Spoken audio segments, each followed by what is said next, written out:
मान्यवर, एक उपयोग के आधार पर वक्त की समाप्ति। मान्यवर, एक कह रहे हैं कि सैकड़ों सालों से वहां प्रैक्टिस है। अब वो तो वक्फ रजिस्टर हो गया, आपने घोषित कर दिया, वक्फ में रजिस्टर भी हो गया, अब इसका सवाल नहीं है। मगर सैकड़ों साल की प्रैक्टिस, मुगलों के समय की प्रैक्टिस आज घोषित की जा सकती है क्या? अगर वहां नमाज पढ़ रहे हैं तो लोग देखते होंगे, कब्रिस्तान होगा लोग देखते होंगे, दरगाह होगी तो लोग देखते होंगे, और घोषित भी हो चुका होगा, रजिस्टर भी हो चुका होगा। अब अगर आप वक्फ घोषित करना है तो उसको ऐसे नहीं कर सकते मान्यवर, अधिकृत करना चाहिए। मान्यवर, जो दूसरा सुधार लेकर आए किरण जी, वो ही है कि धारा 36 में वक्फ संपत्तियों को बिना किसी स्पष्ट प्रक्रिया से, मालिकी की प्रक्रिया से पंजीकृत नहीं किया जा सकता। मान्यवर, अपील का प्रावधान वर्तमान में अधिनियम में ट्रिब्यूनल के निर्णय के खिलाफ अपील करने का कोई प्रावधान नहीं है। ये दृष्टिभ्रम खड़ा कर रहे थे गोगाई जी कि हाईकोर्ट में जा सकते। हाईकोर्ट में सिविल सूट नहीं जा सकता, रीट के अधिकारों का उपयोग कर हाईकोर्ट में जा सकते हैं। सिविल सूट में ज्यादा प्रोटेक्शन मिलता है मूल मालिक को।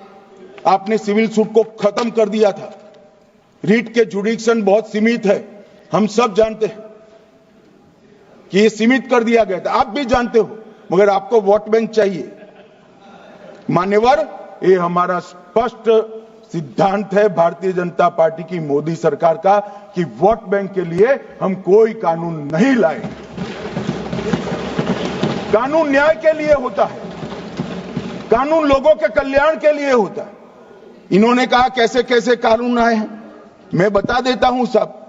अभी कांग्रेस के महासचिव और माननीय सदस्य कह रहे थे क्या कानून आ रहे हैं, सब किस प्रकार के कानून आ रहे हैं।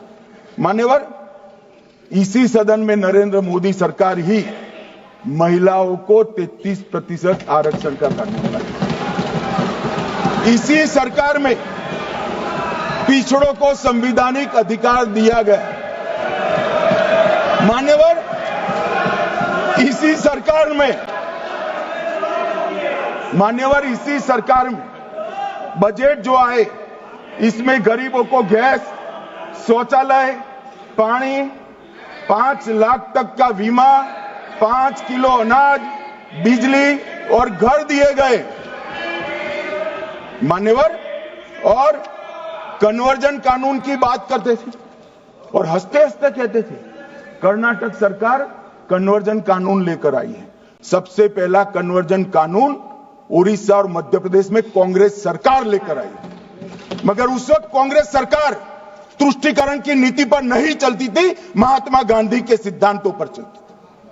मध्य प्रदेश और उड़ीसा में सबसे पहला कन्वर्जन के खिलाफ कानून कोई लाए तो कांग्रेस पार्टी लाई, और मुझे गर्व है मेरी पार्टी की सरकारें कन्वर्जन पर कानून लाती।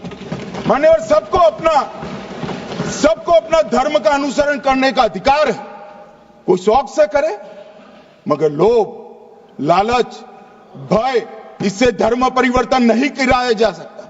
किसी गरीब के पास खाना नहीं है, खाना देकर उसका धर्म बदला दोगे? कोई थोड़ा कम पढ़ा लिखा व्यक्ति है, उसका धर्म बदला दोगे? ऐसे नहीं होगा मान्यवर।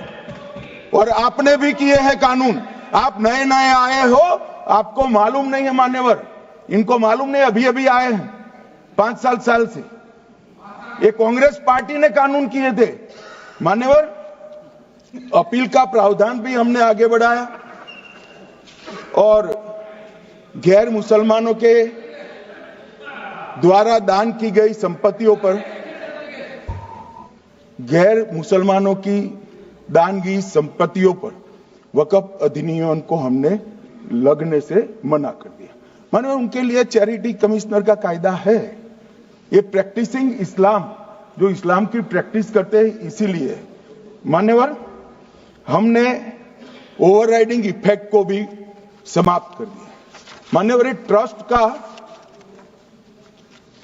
नियमन करने का जो कानून होता है, जैसे चैरिटी कमिश्नर के कानून में कोई ओवरराइडिंग इफेक्ट नहीं है। जहां क्लैसेस आते हैं वहां ओवरराइडिंग इफेक्ट होती है। यहां ओवरराइडिंग इफेक्ट इसलिए देगी कि आप जिसकी संपत्ति हड़पी जाएगी उसको कोर्ट से जाने से रोकना चाहते थे, इसलिए ओवरराइडिंग इफेक्ट जो हमने मान्यवर निकाल दिया है।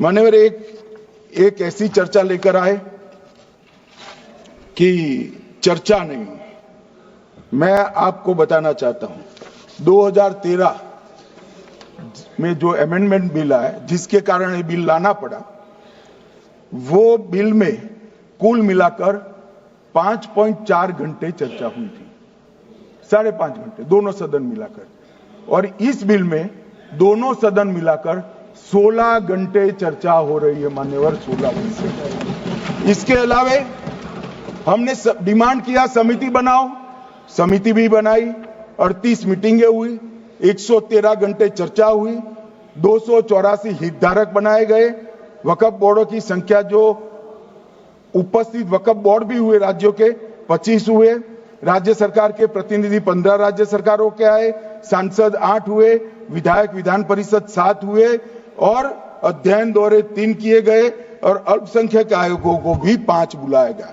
ये सबसे 92.68 लाख करीब 1 करोड़ सुझाव देश भर से ऑनलाइन आए, इसकी मीमांसा कर ये कानून बनाए। आप ऐसे इसको खारिज नहीं कर सकते हो पूरी प्रक्रिया को।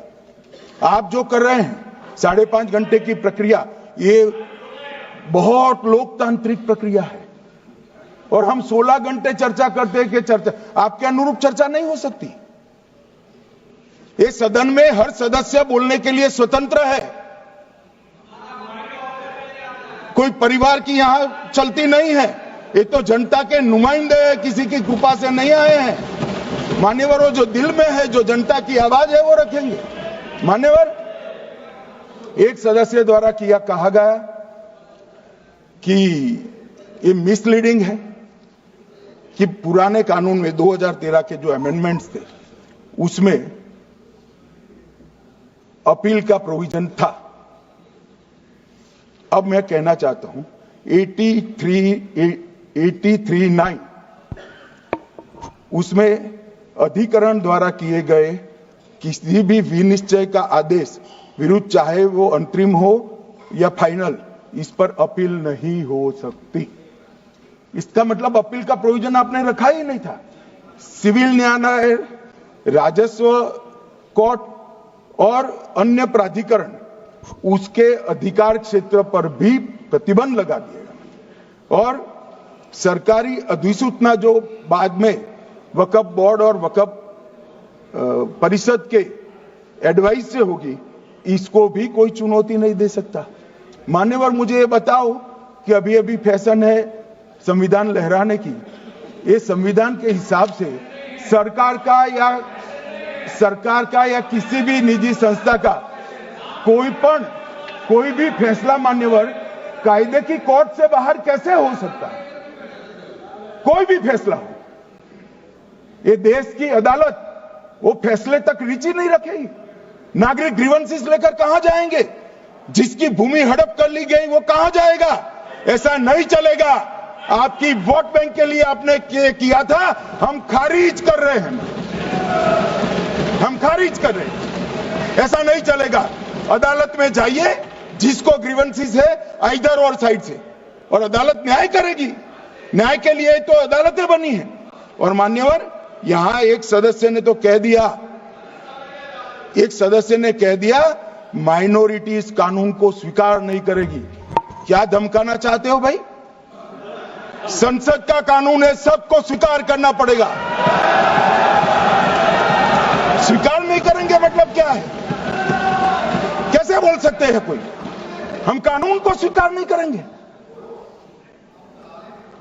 ये कानून भारत सरकार का है, हर एक पर बंधन करता होगा और इसको स्वीकार करना पड़ेगा।